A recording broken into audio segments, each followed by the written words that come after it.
இந்த கருவேப்பிலையை விற்றா யூகேல பணக்காரன் ஆயிடலாம். எப்படின்னு தானே கேட்குறீங்க? நமக்கெல்லாம் கருவேப்பிலை எப்படி தெரியும்? காலையிலே எங்கேயாவது போயிட்டு வர்றப்ப பக்கத்து வீட்லேருந்து புடிங்கிட்டு வருவோம், இல்லை எங்கேயாவது உருவிட்டு வந்துடுவோம்.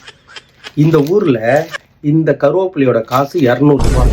இது இவனுங்க 200 ரூபா வைக்கிறதுக்கு கூட எனக்கு கஷ்டமாக தெரியல. சொட்டை விழுந்ததுக்கப்புறம் எச்சி தொட்டு 4 முடி எப்படி எடுத்து சீவோம்ல, அவ்வளோதான் குவான்டிட்டி வச்சுருக்கானுங்க. 200 ரூபா. இந்த 4 கருவேப்பிலையை வச்சு நாங்கள் 40 நாள் 40 டிஷ்ஷு பண்ணுவோம். சாம்பார், வடை, செட்டிநாடு சிக்கன்.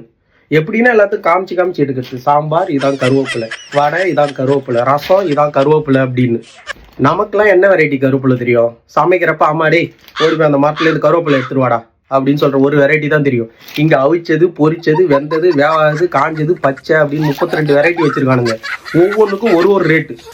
இந்த ரேட்டில் கருவேப்பிலை நம்ம ஊரில் விற்றுந்ததுன்னா நான்லாம் 18 பட்டியே வாங்கியிருப்பேன். டே, நாங்களாம் கருவேப்பிலையை ஊரில் முத்து படத்தில் ரஜினி வாரி கொடுக்குற மாதிரி வாரி கொடுப்போம்ட்டாங்க. எங்களுக்கு என்னன்னா அது ஓமக்குண்டத்தில் நெய் ஊற்றுற மாதிரி. இனிமேலாம் ஊருக்கு போனால் கருவேப்பிலை ஸ்பெஷல் தான். கருவேப்பிலை சாதம், கருவேப்பிலை ஊறுகாய், கருவேப்பிலை குழம்பு. கருவேப்பிலை is not just a word in UK, it's an emotion.